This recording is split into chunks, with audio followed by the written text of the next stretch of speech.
Even accepting that the machinations of Darth Sidious had a crucial impact on the outcome of the Clone War, the fact remains that by the final year of the conflict, the Clone Army of the Republic was defeating the Droid Army of the Separatists, ultimately emerging victorious. However, the Legends lore reveals a tremendous difference in the numbers between these two armies, with the clone troopers consistently numbered at around 3 million, with 1.2 million initial troopers and an additional 2 million that came afterward. In comparison, the Separatist army has been numbered at a staggering quintillion battle droids. The difference is tremendous, almost incomprehensible, and so it must be asked. How did roughly 3 million clone troopers defeat an almost endless number of battle droids in the Clone War?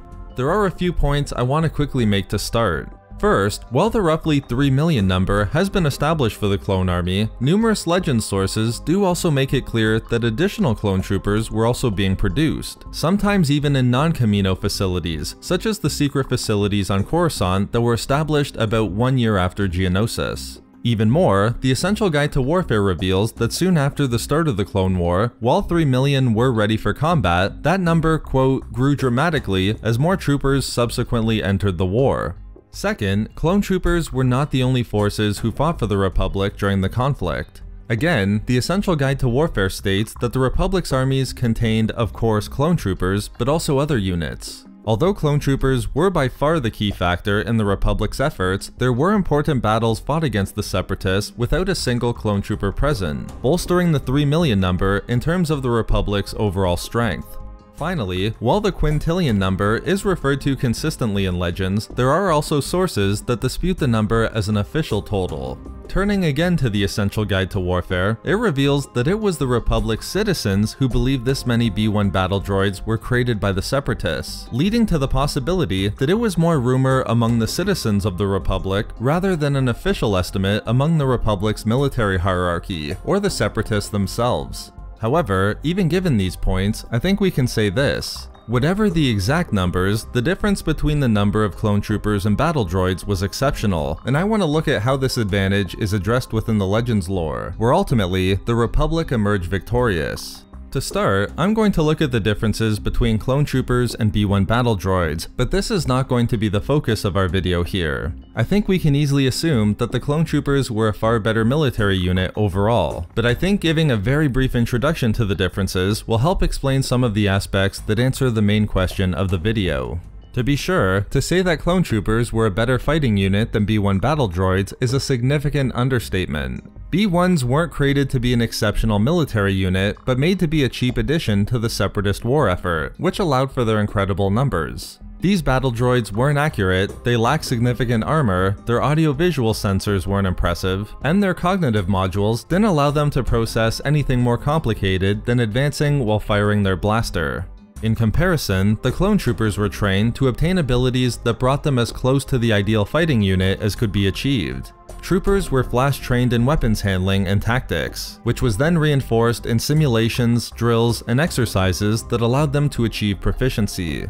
There was also constant testing upon Camino, where troopers would be moved into specialized combat roles they were best suited for. This included officer training and highly specialized training for those individuals who demonstrated initiative and leadership abilities. This alone made clone troopers far better than B-1s, but their equipment was also an important element. They wore 40 kilograms of armor, which protected them from glancing blows from blasters, heat, impacts, and poison gas. Their helmets provided a tremendous amount of information through its sensors and communications technology, allowing troopers to send and receive audiovisual and sensor data, see through smoke and fog as well as in the dark, and work together with a display that provided increased accuracy on the battlefield. Outfitted with a wide range of weapons that included blasters and thermal detonators, all of this demonstrates the significant differences between the clone troopers of the Republic and the battle droids of the Separatists.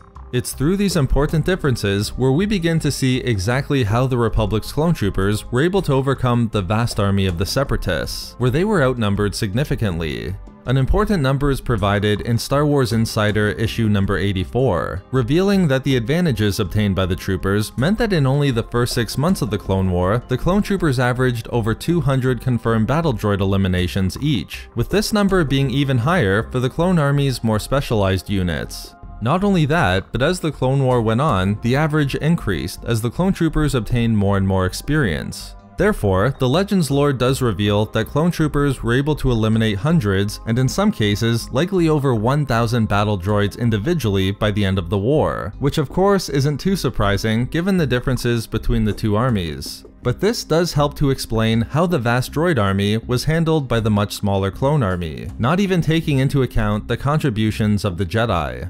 But there are more important elements to consider than simply how many battle droids each clone trooper was able to eliminate on the battlefield. Another important aspect is the fact that despite the clear advantage the Separatists had solely based upon numbers, they didn't have the strategic ability or leadership to utilize these numbers effectively throughout the conflict. This meant that in many cases, this advantage of the Separatists was wasted. For example, the Essential Guide to Warfare notes that Grievous succeeded in combining the numerous Separatist military assets together, effectively leading campaigns against the Republic. However, Grievous's tactics were also defined by continuous and constant aggression, with a willingness to accept terrible losses to the battle droids he led into battle. In this way, we can see why the eliminations per clone trooper was so high throughout the Clone War. But even more important for our video, Grievous's tactics demonstrate that while the Separatists had difficulty in using their overwhelming numbers of battle droids effectively, even when they did, their campaigns were conducted with an acceptance that some of the army would be destroyed. Therefore, the overwhelming numbers of the droid army wasn't utilized in the most efficient way possible, and much of it would simply be plunged into battle and then subsequently destroyed, merely attempting to overrun the Republic's forces. Sometimes this worked and sometimes it didn't, but without question, it would result in the droid armies of the Separatists having to accept terrible losses without the potential for much to be gained in the overall effort against the Republic.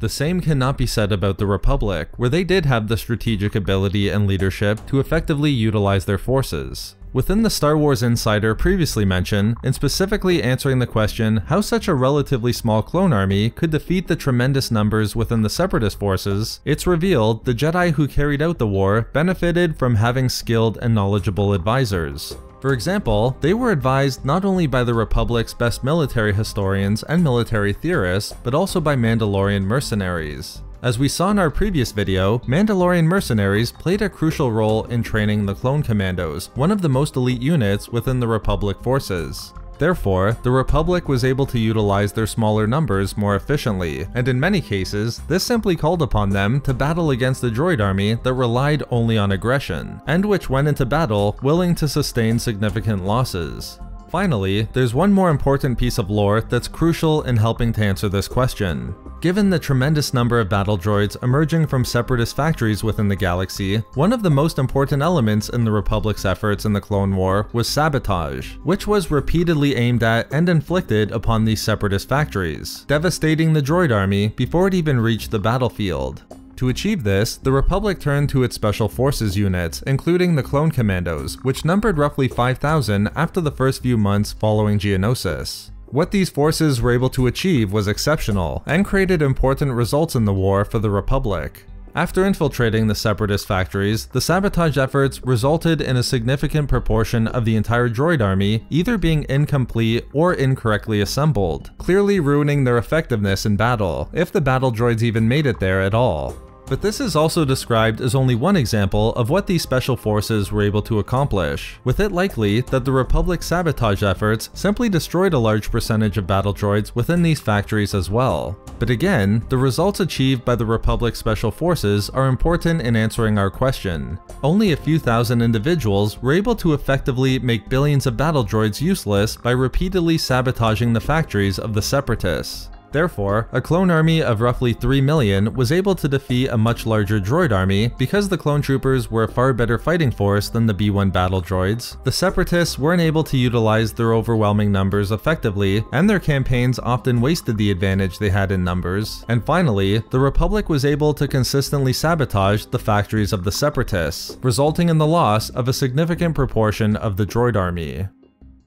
So there we have it, how the much smaller clone army defeated the vast armies of the Separatists. Thank you very much to all of the Patreon members of Star Wars Reading Club, as your support is so greatly appreciated. You can find all of our social media links and a link to our Star Wars gaming channel in the description below, for updates and even more Star Wars content. We love making these videos, so why not subscribe for more fun Star Wars theories and discussions. Also, if you enjoyed the video, think about giving a like or leaving a comment.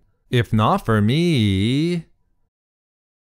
For the Clone Commandos.